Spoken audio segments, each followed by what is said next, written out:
Hello everyone. ये एक question है जो आरजीपीवी की डिप्लोमा की अब इंजीनियरिंग मैकेनिक्स की एग्जाम में पूछा गया है। प्रीवियस ईयर का क्वेश्चन है।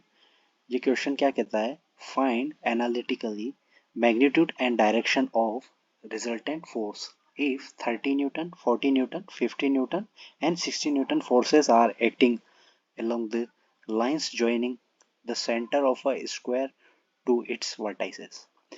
ये कहना चाह रहा है कि एक परिणामी बल ज्ञात करना है हमें, जिसमें हमें चार फोर्स दिए हैं 30 न्यूटन 40 50 और 60। एक वर्ग के केंद्र को उसके शीर्षों से जोड़ने वाली रेखाओं पर कार्य कर रहे हैं। तो ये डायग्राम मैंने बाय डिफॉल्ट पहले से ही बना लिया है। मतलब आप देख पा रहे हैं यहाँ पे कि एक वर्ग है।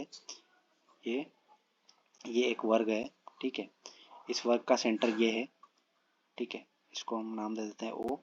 अब इससे इसके सेंटर से इस चारों वर्ग के चारों कोनों की ओर चार फोर्सेस लग रहे हैं। कौन कौन से लग रहे हैं? Let us name it F1, ये हो गया F2, ये हो गया F3 और F4।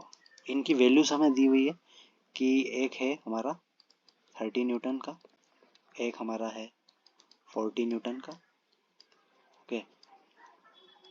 एक फोर्स है हमारा 50 न्यूटन का और एक फोर्स है हमारा 60 न्यूटन का, ठीक है। अब इन सभी फोर्स का हमें एक रिजल्टेंट फोर्स ज्ञात करना है।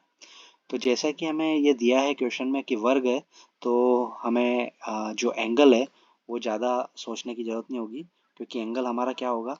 ये हमारा एक्स एक्सिस है, ठीक है, और ये हमारे वाई एक्सिस है। तो एंगल हमें जो निकालना है वो एक्स एक्सिस के रिस्पेक्ट में निकालना है। तो एंगल क्या होगा हमारा? ये हो गया एक एंगल F1 का, जिसको हमने नाम दिया θ1। ये कितना होगा? तो 90 का हाफ हो गया 45 डिग्री। ये कितना होगा? यहाँ से F2 कितना एंगल बना रहा है? तो F2 हमारा एंगल बनाएगा टोटल, तो ये हो गया एक्स और वाई के बीच में एंगल कितना होता है? 90, और ये इसका सेंटर है ना। तो 90 प्लस 45, तो ये हो जाएगा 135। इसी की तरह हमें F3 का एंगल निकालना है एक्स के रिस्पेक्ट में। तो ये कितना हो जाएगा? θ3। और ये कितना हो जाएगा? ये भी उस F2 और F3 के बीच में हम देख पा रहे हैं कि 90 डिग्री का एंगल है। तो 135 प्लस 90 करेंगे तो ये आ जाएगा 225 डिग्री। इसी तरीके से हम वापस F4 का एंगल निकालते हैं। ये कितना हो जाएगा? इसमें 225 में हम कितना जोड़ देंगे? 90 डिग्री और जोड़ देंगे, तो ये हो जाएगा 315 डिग्री। ये हम ऐसा क्यों कर रहे हैं?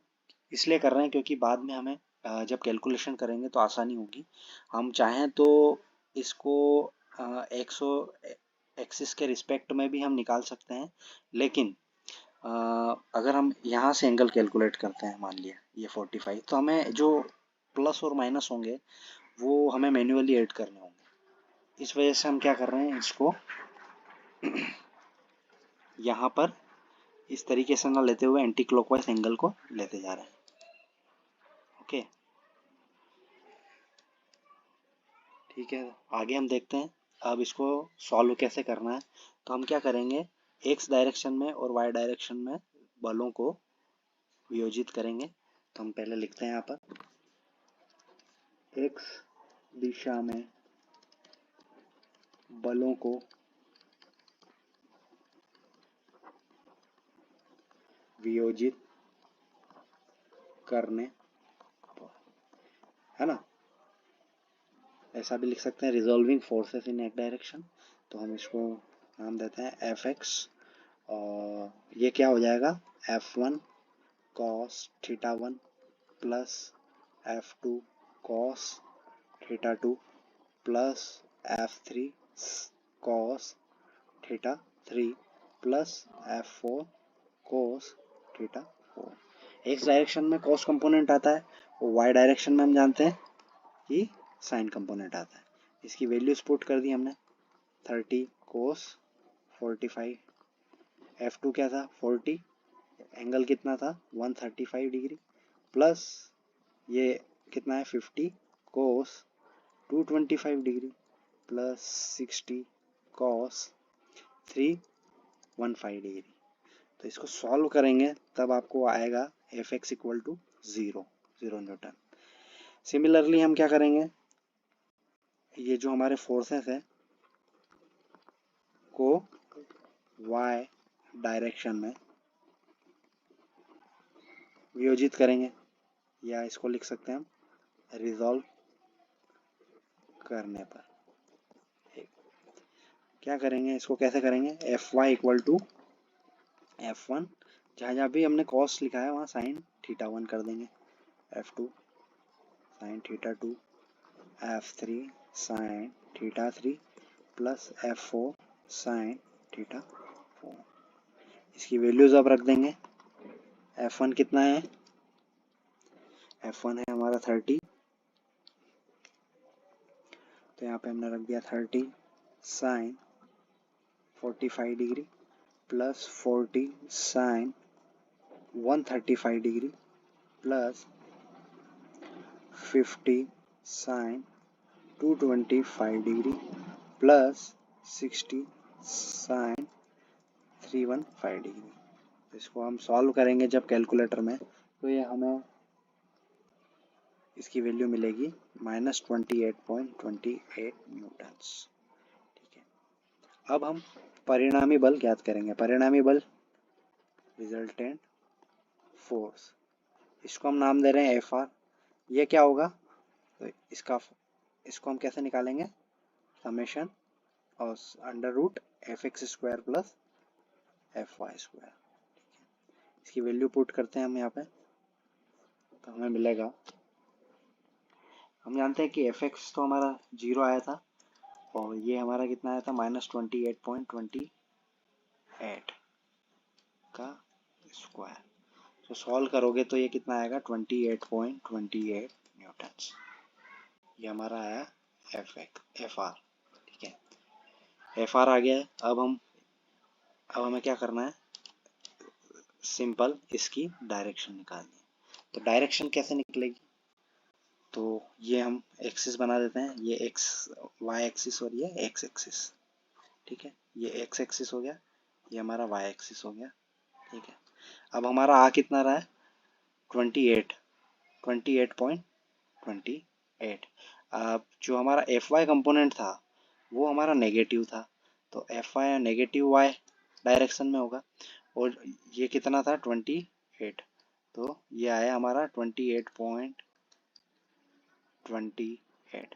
और एक्स कंपोनेंट तो हमारा था ही नहीं, तो वो 0 था, तो ये जो वाई कंपोनेंट है यही हमें क्या रिप्रेजेंट कर रहा है, ये जो कंपोनेंट है यही क्या है हमारा एफ आर होगा, यही हमारा एफ आर होगा। तो इसकी डायरेक्शन कहाँ होगी, नेगेटिव वाई डायरेक्शन की तरफ।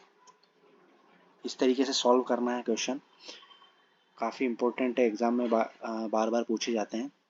आपको एक जानकारी और देना चाहूँगा मैं, कि जब ये तो हमारा हो गया वर्ग का, लेकिन जब हमारे एग्जाम में हमसे सम षटभुज या सम पंचभुज के बारे में पूछेगा, तो ये सम षटभुज तो हमारा कुछ इस प्रकार से बनेगा। तो क्वेश्चन कुछ इस तरीके से रहता है एग्जाम में, कि जो हमारे बल होते हैं वो सम षटभुज के एक कोने से अन्य 5 कोनों की ओर कार्य कर रहे हैं। तो वैसे ये F1 हो गया, ये हो गया हमारा F2।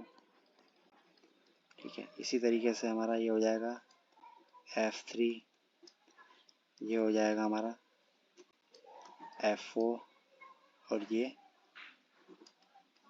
F5। तो इसके लिए θ1 θ2 क्या हो जाएंगे, θ1 तो हमारा 0 होगा, F1 तो x डायरेक्शन में ही है, एक्स एक्सिस की डायरेक्शन में ही है। F2 हो जाएगा हमारा, जब ये हमने बनाया सम षटभुज, तो इसमें जो एंगल बनेंगे वो 30, 0, 30, 60,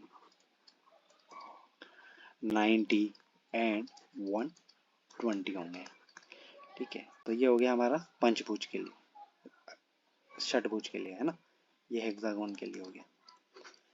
जब हमें पेंटागोन के बारे में पूछेगा पंचभुज के लिए, तो हमें याद रखना है कि हमारे जो एंगल होंगे वो 36